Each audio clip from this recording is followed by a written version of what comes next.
Cora Ellison, widowed of Colter's Bend, Wyoming, found the first one in the June frost, a ring no wider than a thimble, bent and filed from a single horseshoe nail and resting on her windowsill in the gray before the sun. She did not put it on. She lifted it with 2 fingers, the way you lift a thing you don't yet understand, and she set it in a tin that had once held baking powder. By the 8th Saturday there were 8 rings in that tin, and she had worn not one. The town had 2 names for what it was, the kind name and the cruel one. Here is the cruel one, spoken low from a church pew, meant to carry.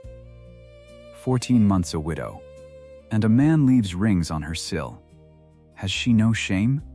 And every Sunday the whole congregation read her bare hands for iron, like a jury reading a verdict. She could not wear the 8. And she would not say why. Not until the morning she learned what the 9th ring was bent from, and understood the blacksmith had never once asked her to forget the man she buried. If you believe it's never too late for the heart, this story is for you. Before we go on, do one small thing for me. Subscribe, so the next chapter finds you, and comment the town you're watching from. I want to see how far this story travels tonight. Now, back to Cora, and the frost, and the first cold June morning. It was the first Saturday of June, in the year 1886.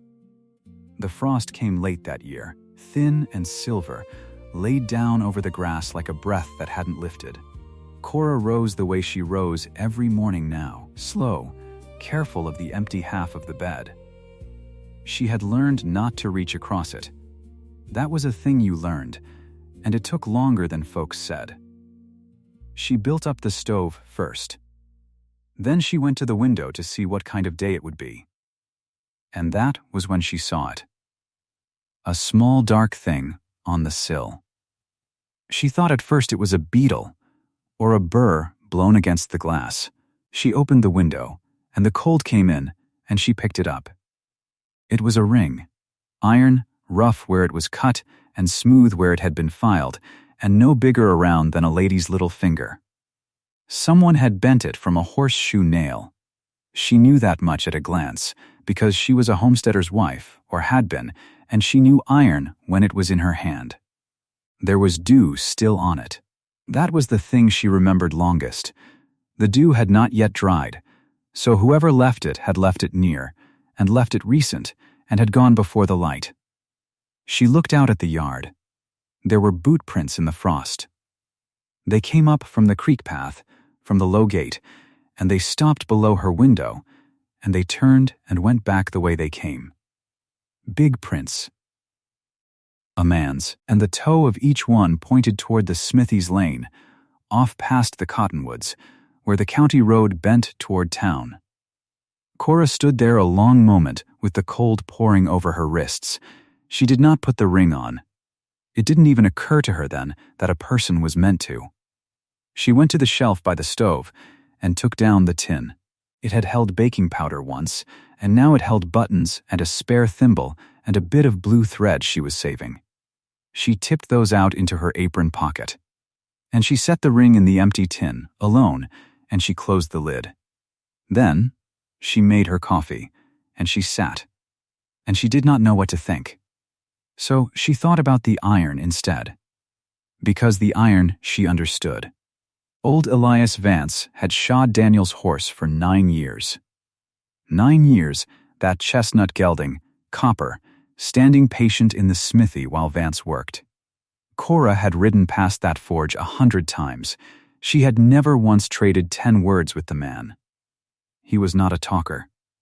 Folks said he was not much of anything but a fine farrier, and a fine farrier was worth more than a talker in this country. So nobody minded. He fed a stray dog that had taken up under his lean-to. He filed the sharp burr off a child's stirrup once, in the road, kneeling in the dust, so the boy wouldn't cut his boot. He gave the child back the stirrup and said nothing, and the child rode off, and that was Elias Vance. A big, quiet man with burned forearms who let his hands do all the speaking he cared to do. She did not think, that first morning, of Elias Vance and the ring together. That would come later. That morning she only thought that somebody had left iron on her sill, and dew was on it, and boot prints led toward the smithy's lane. And she put it away in a tin, and she went about her day. She took in mending now, to keep the acres. That was how it was. Daniel had left her a good creekside piece, 40 acres with water on it, water year-round, which in that country was worth more than gold and a good deal harder to hold. But land does not feed a woman by itself. So she mended. Shirts and trousers, and once a wedding dress let out for a girl who'd grown since her mother's day. Her needle was quick. Her hands were still young for her age, which was near 8 and 40, and she was not a hard woman to look at, though she had stopped thinking of herself that way the November the blizzard came. The blizzard. She did not let herself go far into it. But it sat in the house the way weather sits in old bones. Daniel had ridden for the doctor. The Hollis boy had the croup so bad they thought it was the throat sickness, and Daniel went, because Daniel always went, and he rode copper 11 miles into a wall of white and 11 miles back. And the boy lived. And Daniel did not. The lung fever took him in 4 days, coughing, and then quiet, and then gone. In November of 1885, he had saved a child and lost himself, and the town said what a fine thing that was, a fine and Christian thing, and Cora had stood at the grave and thought that she would trade every fine thing in the world to have him back at the stove with cold feet. 14 months now, and a ring on her sill. The second one came the next Saturday. Same as the first. First light, dew on the iron, boot prints up from the creek and gone again. This ring was a touch finer than the first. The filing was cleaner, as though the maker had thought about the first one all week and done better. She held it a long time. Then she opened the tin, and there was the first ring, and she set the second one beside it, and they made a small dull sound, iron on iron, that she felt more than heard. The third came the Saturday after that. By then she had begun to know the pattern of it, the way you come to know a thing you have not agreed to. Always the first light. Always a Saturday. Never a knock. Never a note. And this was the part that turned it over and over in her. Never a word. She passed the smithy on her way to the mercantile, twice a week, and Elias Vance was always there at his anvil or his fire, and he never looked up, and he never spoke, and he surely never said a thing about rings. If it was him. She did not know it was him. She only knew the iron and the direction of the prints. The town knew, though. The town always knows before you'd think it could. It was the widow Halloran who said the kind thing.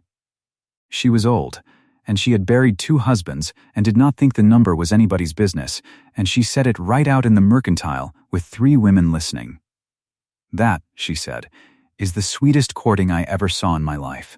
A man too shy to speak, leaving iron on a widow's sill like a bird building where it hopes to nest. Lord, I'd have married the first husband quicker if he'd had half the sense. And the women half laughed, because you laughed at the widow Halloran, and one of them looked at the floor. But the church row said the other thing. There is always a church row. Mrs. Pruitt, the wife of the elder Pruitt brother, sat in it, and the Reverend's sister sat in it, and they said, in the low carrying way, that it was a shame laid on a fresh grave. Daniel Ellison, not 2 winters cold, said Mrs. Pruitt, and here's iron on her window every Sabbath eve. What does that say of a woman? What does it say of him? A man ought to have the decency to court in the daylight, or not at all. And the Reverend's sister said the harder line, the one that got repeated. 14 months a widow, and a man leaves rings on her sill. Has she no shame? Cora heard it. You always hear it. Somebody make sure you hear it. And she went home and she looked at the tin, 3 rings in it now, and she did not have an answer for either of them, the kind woman or the cruel one, because the truth was, she did not know herself what she felt, only that she could not put the iron on and could not throw it out. I will tell you the thing she could not tell them, and it is the whole low-turning heart of this story. She wanted to be wanted again. That was the plain and terrible size of it. She was near 48, and she wanted, some nights, so badly to matter to a living man that it frightened her. And every time her hand went toward that tin, she felt Daniel in the room. Not as a ghost. Worse than a ghost. As a debt. As though to slip that ring on her finger would be to lay him down cheap, to say he had been a season and not a life, and she would sooner have cut the hand off. So she left the rings in the tin. And the tin filled, and she said nothing to anyone, and she carried it alone, which was the only way she knew how to carry anything anymore. There was the money too. I should tell you about the money, because the money is the rope that the hard men in this story mean to pull. Daniel had left a note at the Drovers' Trust. $186, borrowed against a bad year, the year the calves scoured and half were lost. It came due the 1st of January, 1887. She had the summer and the fall to find it, and no more. And she had one thing that would clear it. The horse. Copper, Daniel's chestnut, boarded now at Renner's livery because she could not bear to keep him in the yard where Daniel had kept him.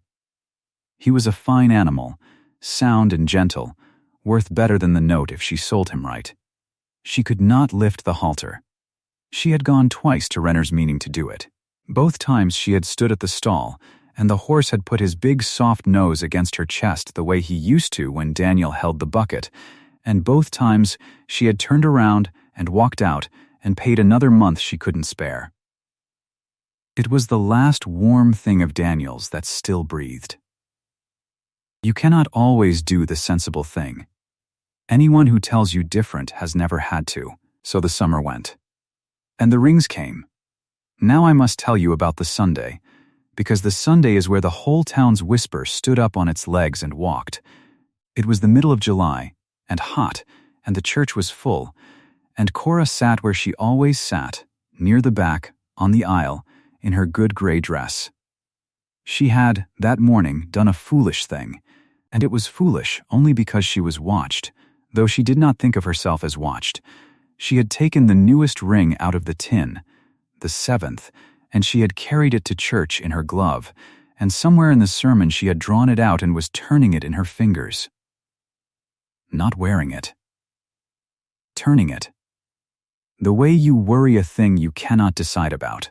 She did it without knowing she did it, her hands in her lap, her eyes forward, the iron going round and round between her thumb and finger. And a Pruitt hand, one of the broken bit riders, sat 2 pews back and saw it. And he saw only this, a widow, in church, with a ring on her finger.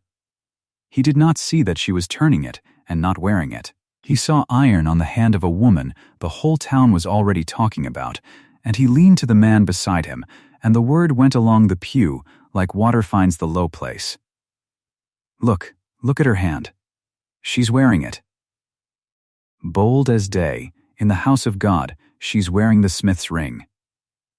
Cora felt it before she understood it. You feel a room turn. The organ was playing the last hymn, and she felt 40 faces slide toward her and slide away and slide back, and she looked down and saw the ring in her own fingers and understood, all at once and too late, what it looked like. She did not put it away fast. That was the one grace she gave herself. She did not snatch it into her glove like a guilty thing. She closed her hand around it, slow, and she stood when the hymn said stand, and she sang the words she did not hear. And when the service ended, she walked out down the center aisle with her chin level and the tin's weight. The whole tin, riding in the reticule on her wrist because she had not trusted herself to leave it home that day. 40 faces. The organ. The hot press of bodies and the smell of cut hay and hair oil, and Cora Ellison walking through the middle of it with her back straight, accused in the same breath of loving too soon and of not loving her dead enough. There is no answer to that. There is no answer a woman can give to that. And they knew it. And she knew they knew it. And she walked out into the July light and did not stumble and did not weep until she was around the corner of the churchyard wall where no one could carry the news of it. Elias Vance was not in church. He never came. That was one more mark against him in the ledger the town kept. A man who leaves rings and won't come to worship. What kind of a man? But I will tell you where Elias Vance was that Sunday, because the story owes him that, and the town did not think to ask. He was at Renner's livery, in the cool of the barn, with Copper. He had come, as he came most Sundays, to check the horses' feet. And to pay. Because here is a thing not one soul in Colter's Bend knew.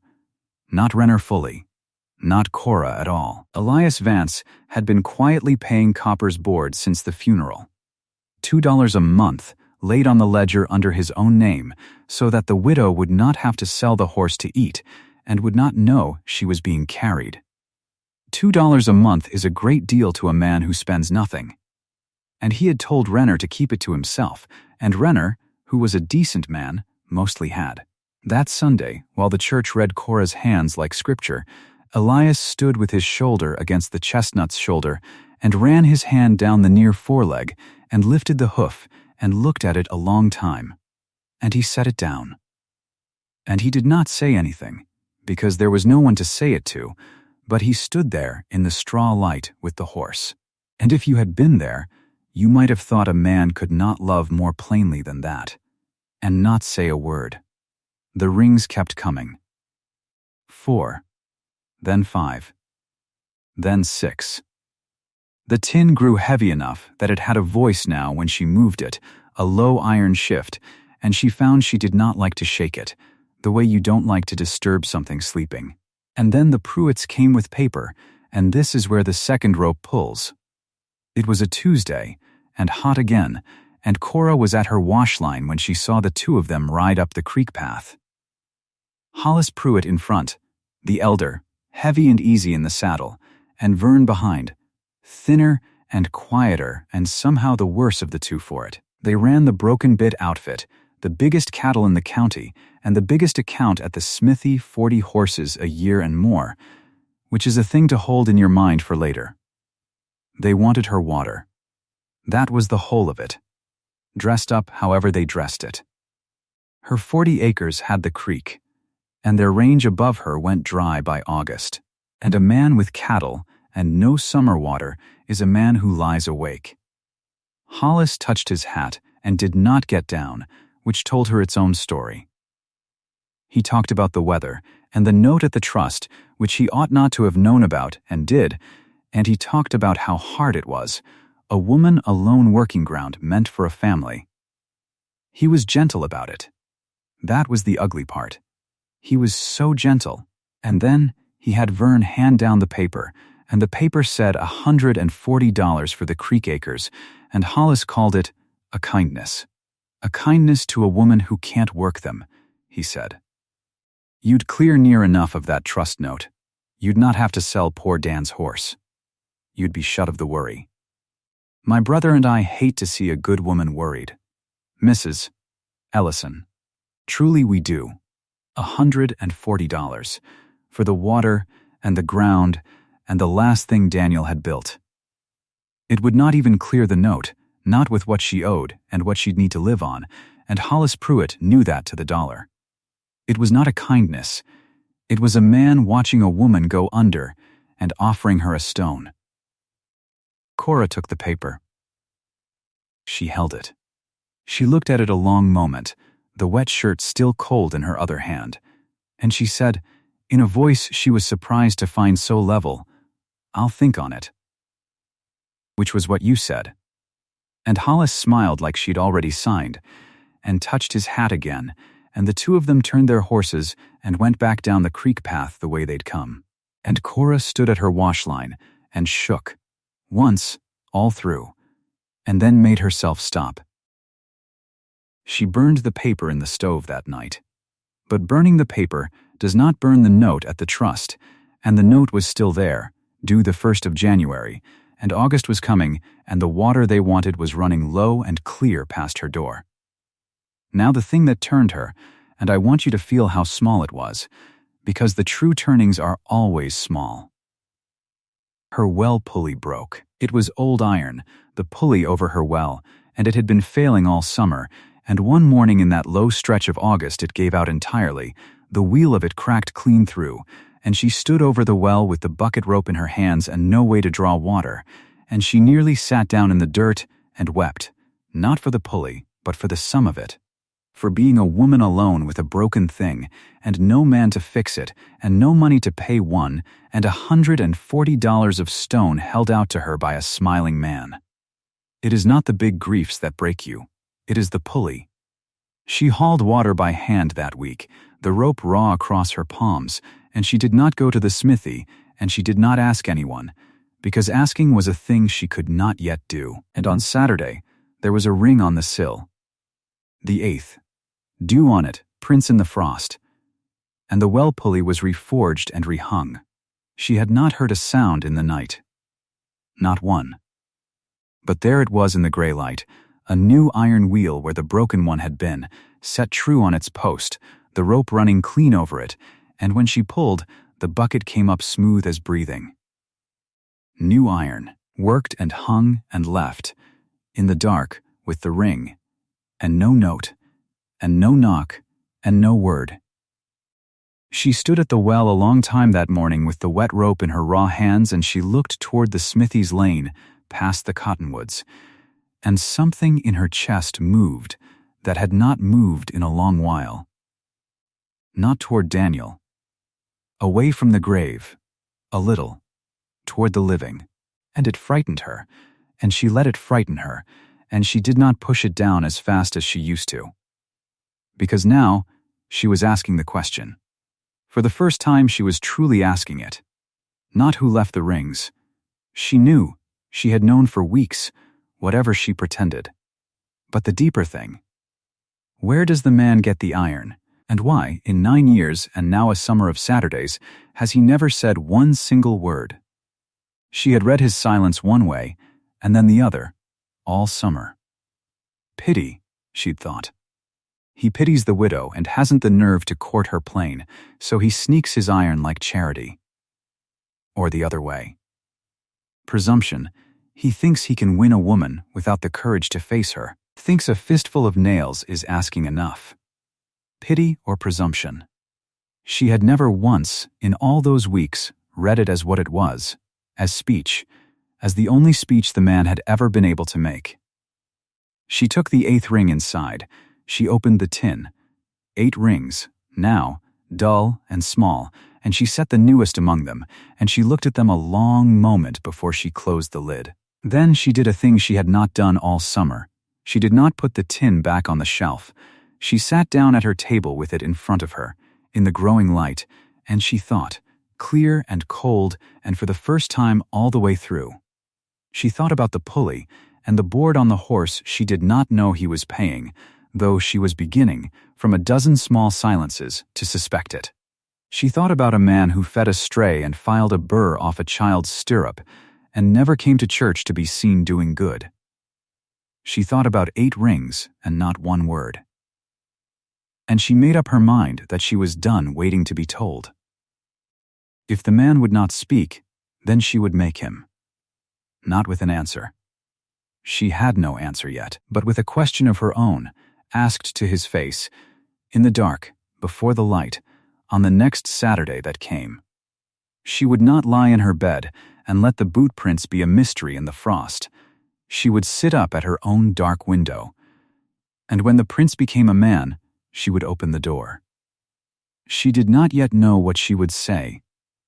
She did not yet know what he would. She only knew that 8 Saturdays of silence had brought her to the edge of a thing, and she meant, this once, to step over it herself and not wait to be carried.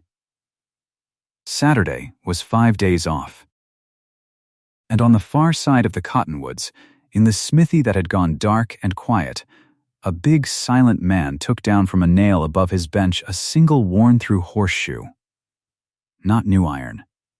Old, thin at the toe, and worn to almost nothing at the heel, a shoe that had carried a horse 11 miles into a blizzard and 11 miles back.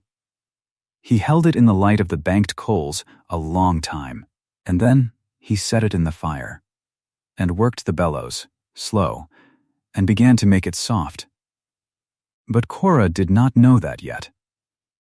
Cora was only counting the days to Saturday. And what she would find when she opened that door before the dawn, and what one worn shoe had to do with the rest of her whole life, is where this story turns. Saturday came the way she had planned to meet it. Not asleep, not waiting to be told. Cora sat in the dark by her front window with a shawl over her nightdress and the stove gone low behind her. She had not lit the lamp. She wanted to see him the way he came, in the gray, before anything softened it. The frost lay on the sill outside like a thin white sheet. She watched the lane where it bent past the cottonwoods, and she kept her hands still in her lap. And she waited. He came just before the light. She heard the horse first, out on the road, and then nothing. Because he had left it, and come the rest on foot. A shape at the edge of the yard, a big man moving slow, the way big men move when they are trying not to be heard. He stopped at her fence. He looked at the house a long moment, and Cora held her breath, sure he could see her, though she knew he could not. Then he came on to the sill. She stood up. She crossed the floor while he bent to set the thing down, and she opened the door. The frost cracked under it. He froze. Bent over her windowsill with his hand half open, a big silent man caught in the one act he had never meant anyone to see. The light behind him was coming up rose over the Broken Bits hills, and it put his face half in shadow, and Cora saw that he was afraid. "Mr. Vance," she said. His hand closed. He straightened. Whatever he had been about to leave was still in his fist. For a long moment neither of them said one word, and the birds started up in the cottonwoods, and the two of them stood there in the cold like people who had walked into the wrong room. 8 Saturdays, she said. Her voice was steady. She had practiced steady. 8 of them, and you never once knocked. Why? His mouth worked. She watched a man reach down inside himself for a sentence and come up with nothing. The hands that could shape iron into anything hung at his sides and would not help him. He looked at her, and he looked at the ground, and he looked at the thing in his fist as if it might speak for him. It could not either. So he did the only thing left. He took her hand, gently, the way he would lift a horse's hoof, asking, not taking, and he turned it palm up, and he set the 8th ring in it. Iron, still cold from the walk, no wider than a thimble. Bent and filed from a single horseshoe nail, the way all of them had been. It sat in her palm, and his 2 big hands were around her one, and that was the first time in 9 years and more that Elias Vance had touched her. She did not put it on. But she closed her fingers over it, and she did not let go of his hand, not right away, and he did not pull back. They stood like that while the sun came up over Colter's Bend. Then he stepped back, slow, and put his hat to her, and walked out of her yard to his horse, and rode toward the smithy. Cora stood in her doorway, with 8 rings now, one warm in her fist. And the withholding that had been a wall for 8 weeks was something else now. It was a question. She just did not yet know the answer. The town knew, though. The town always knew. By the next Sunday, the whisper had turned mean. It was one thing, the row of pews had decided, for a foolish man to leave a foolish gift. It was another for a widow to be seen standing in her doorway at dawn holding hands with the smith. Mrs. Pruitt carried it from pew to pew like a dish she did not want to spill. 14 months a widow. And now, this. And not even a proper suitor. A man who could not say her name. Even the kind ones started to shake their heads. That was the worst of it. The widow Halloran, who had called it the sweetest courting she ever saw, went quiet. Because now, the talk had a new shape. And the new shape was pity. Poor Cora Ellison, being made a fool of by a mute. A man leaving her trinkets like a bashful colt because he hadn't the words to ask her honest. Cora heard it. You always hear it. She kept her chin level and her mending done, and said nothing, because she had no answer that would fit in a sentence, and she would not hand them her grief to chew on. But she wondered. Lord, how she wondered. Where did the man get the iron? Why never a word? She thought of the well pulley he had mended in the night, without asking. She thought of the horse she was near sure now he was paying to keep. She thought, and she could not make it come out to pity, no matter how the town added it up. The Pruitts made it come out to something worse. Hollis and Vern had been refused. She had burned their paper in her own stove, the $140 for her creek acres, the kindness to a woman who couldn't work them. She had not sold. And a Pruitt does not forget being told no by a seamstress. So the brothers found a new road to the same water. If they could not buy her out, they would shame her out. Make the whole business ridiculous. Make the rings a joke told at every counter in the county until Cora Ellison could not walk to the mercantile without hearing herself laughed at, and would sell just to get free of the sound. They picked their moment at Halloran's. It was a full store that morning. Cora was at the flour barrels, back turned, buying against the winter. Elias was at the far end, where Halloran kept a small forge going for quick work, hammering a hinge, the way he was most days, saying nothing to anyone. The counter was crowded. And Hollis Pruitt came in loud, the way he always did, with Vern thin and grinning behind him. "Well now," Hollis said, and he pitched it for the room. "There's the smith. Vance, tell us. How's the widow shoeing trade?" A few men laughed, the nervous kind. "That's a new line of work for you, ain't it?" Hollis went on. He leaned on the counter and warmed to it, leaving a lady little iron trinkets on her windowsill, like a bashful colt. He looked around to gather the room. Can't ask her proper, so he leaves her horseshoe scraps in the frost and runs off before she wakes. 9 years shoeing her husband's horse, and the man still can't get a word out. "What's the matter, Vance? Can't get it? Or you saving it up?" The laughter came fuller now. Vern slapped the counter. Cora stood very still at the flour barrels with her back to it all, and her face went hot, and she made herself not turn around, because turning around was what they wanted. Elias Vance set down the tongs. He set them down on the anvil block careful, the way he did everything, and the small ring of iron on iron cut through the laughing, and the store went quieter to hear what the joke would do next. Then he spoke. 8 of them are new iron. The voice was rough from little use, low, and it filled the store the way a struck bell fills a room. Men stopped laughing to be sure they had heard it. Elias Vance, who had not said a full sentence in that town in years, was talking. 8 of them are new iron, he said again, and his eyes went across the counter and found the flour barrels, and found her. "The 9th I'm bending from the last shoe I pulled off Dan Ellison's horse." Nobody breathed.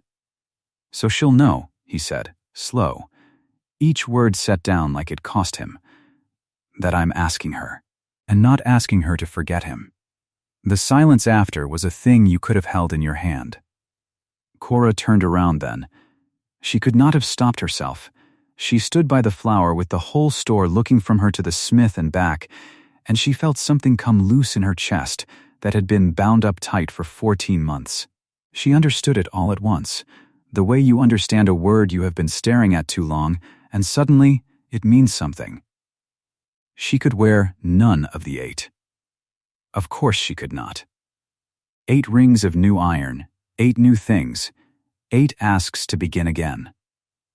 Every time she had held one she had felt she was laying Daniel down cheap, trading him for something shiny and quick. That was why the tin. That was why her hand would not close on them. But the 9th was not new. The 9th was Daniel, the last shoe off Copper's foot, the one that had carried her husband 11 miles into the blizzard to fetch a doctor for a sick child, and 11 miles home again through it, the ride that put the lung fever in him that killed him. That iron. Vance was not asking her to bury Daniel and start over. He was bending the man she buried into the very ask, remembering him with the same hands that would court her. making the grief part of the gift instead of the thing the gift stepped over. She had thought she needed a man who would let her forget. And here was a man who had never once asked her to. Hollis Pruitt's face had gone the color of tallow. He had come to make a joke and been handed something no joke could stand next to. And he knew it.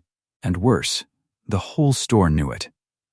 He gathered up Vern with a look, and the two of them went out, and the little bell over Halloran's door rang behind them, and it was the only sound.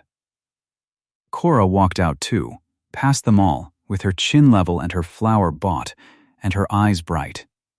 She did not look at Elias. She could not. But at the door she stopped, just for a breath, and said, to the room, and to him, and to nobody, "Thank you, Mr. Vance," and she went home. It cost him. That sentence. More than she knew yet.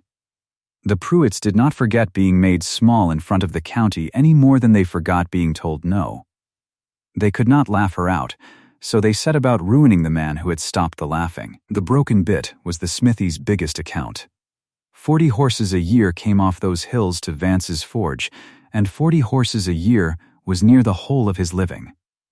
Within the week, Hollis pulled every one of them. Sent his stock to a farrier 2 towns over and let it be known why. And then, because the Pruitts had the ear of every man who counted money in that country, they leaned on the drover's trust to call Cora Ellison's note, the $186 Daniel had left owing, due the 1st of January.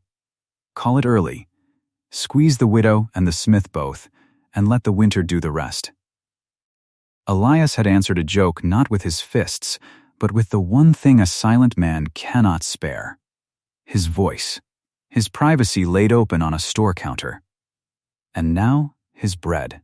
He had spent all 3 in a single breath, for her, and he had not so much as glanced her way while he did it.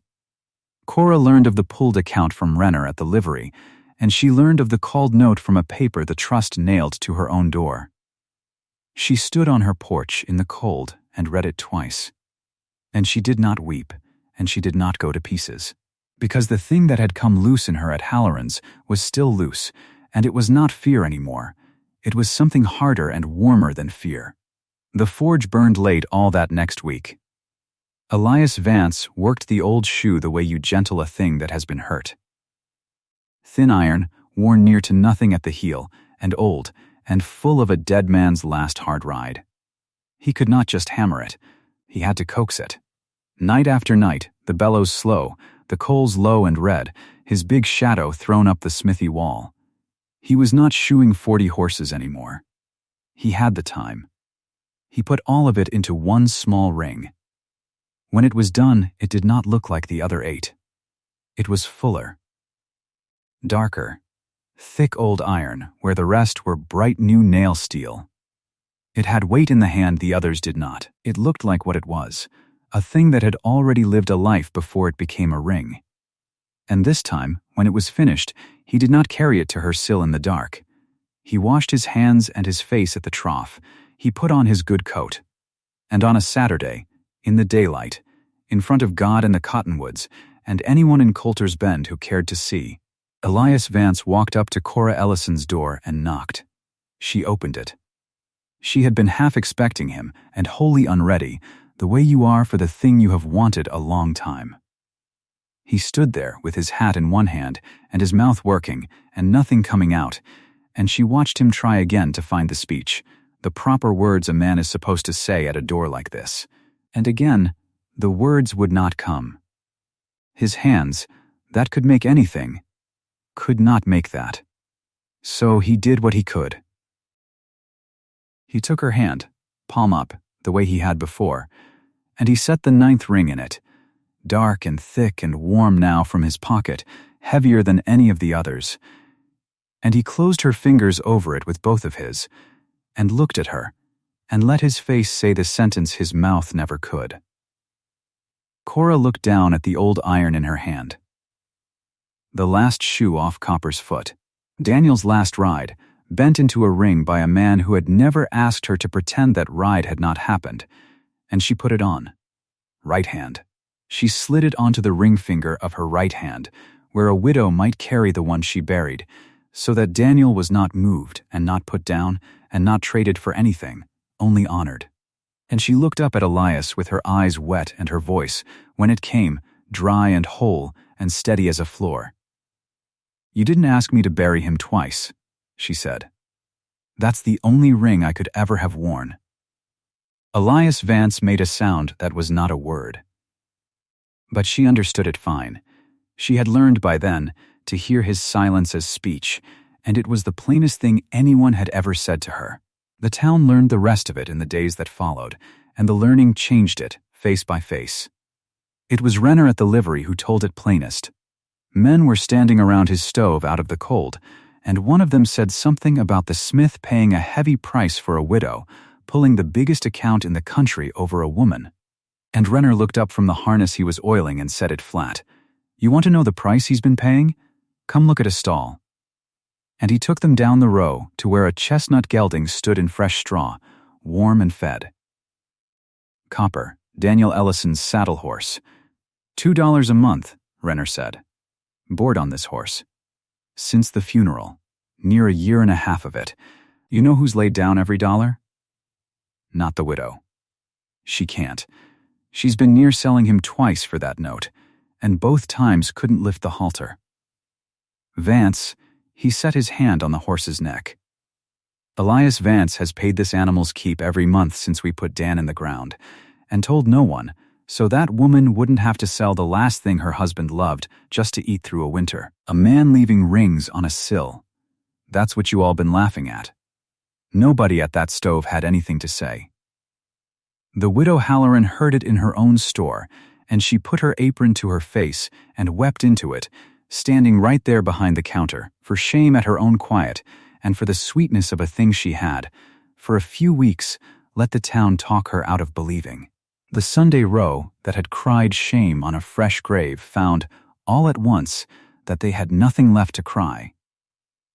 You cannot call it shame, a man paying in secret to keep a dead friend's horse alive so a widow can keep her dignity.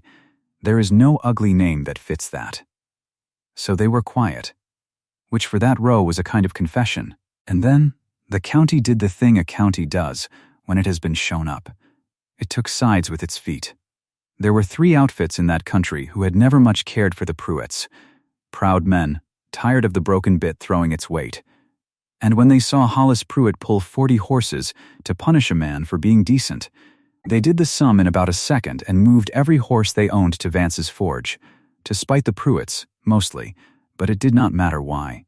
The 40 horses Hollis pulled came back doubled from men who wanted him to know exactly what they thought of him.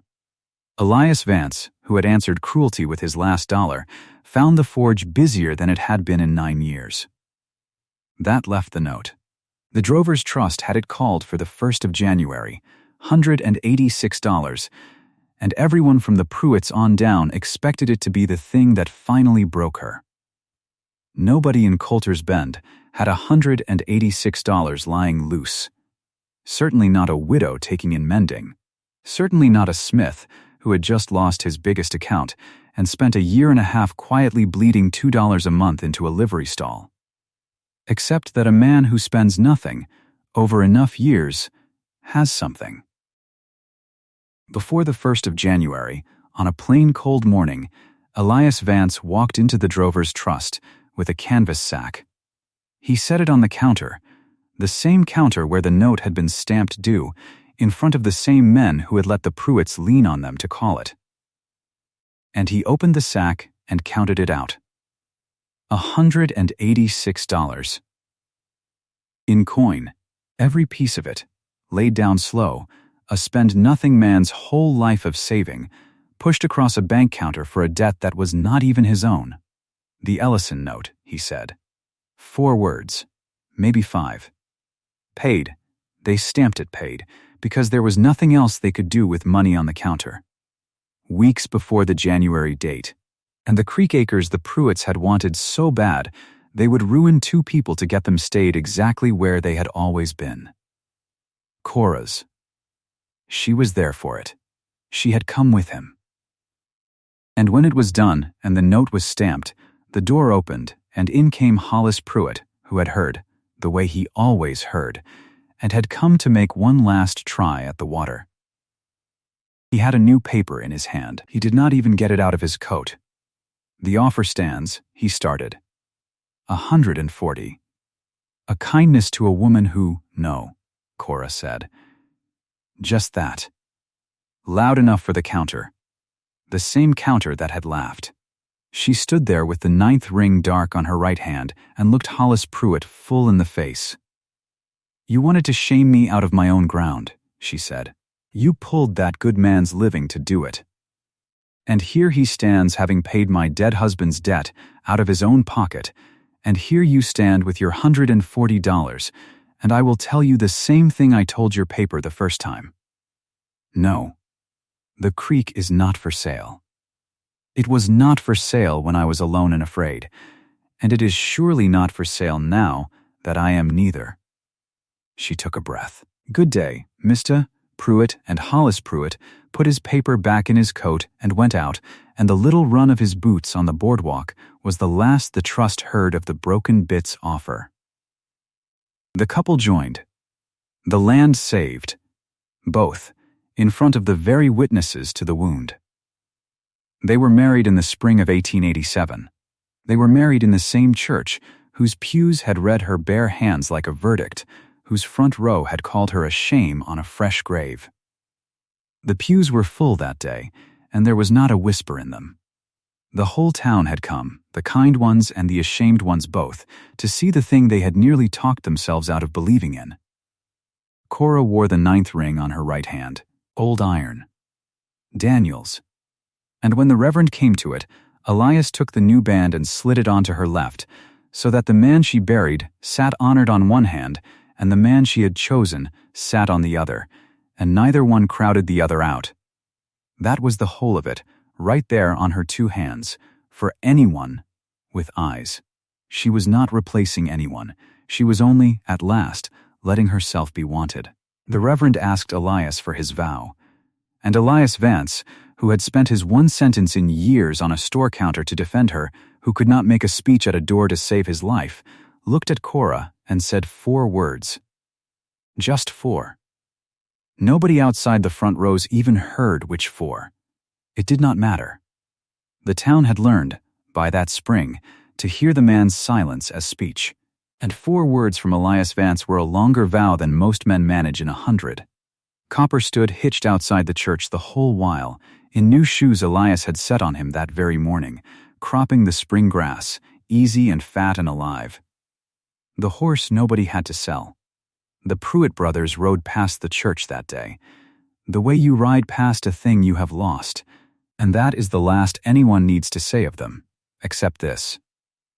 Nobody in Colter's Bend ever brought the Broken Bit their horses again. Every shoe in that country, from that spring on, was set on Elias Vance's anvil. The men had voted with their stock, and they did not change their minds. That would be ending enough. But there is one more thing, and it is the quietest, and it is the part the town kept longest.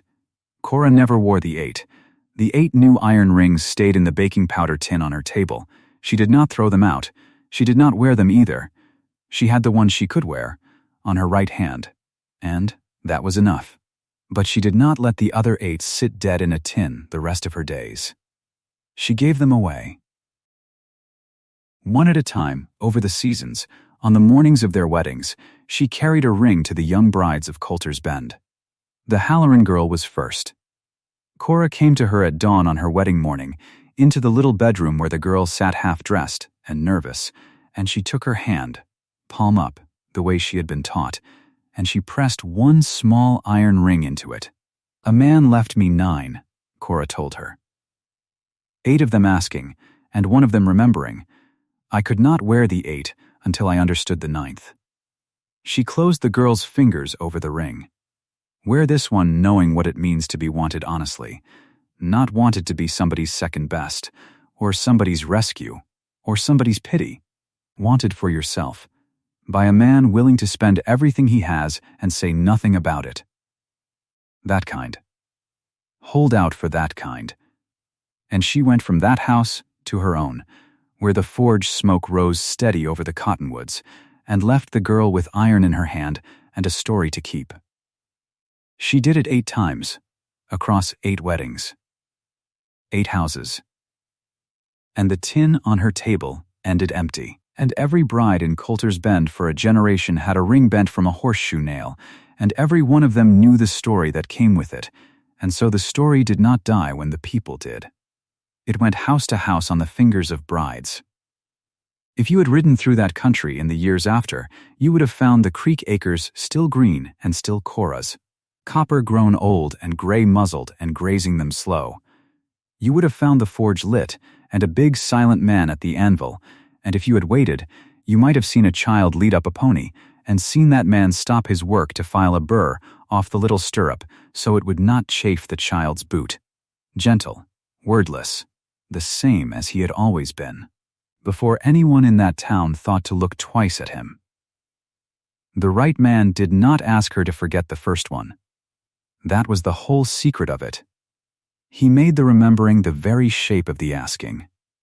He bent her grief into the gift instead of asking her to set it down, and that was why she could take it, when she could take nothing else. It is never too late for the heart. 14 months a widow, near 8 and 40, $186 in debt, and a town against her. And still it came. Late, but it came. If this story found you tonight, wherever you are watching from, do one thing for an old widow and an old smith who never had the words. Comment the town you're watching from. Let me see how far a ring bent from a single horseshoe nail can travel.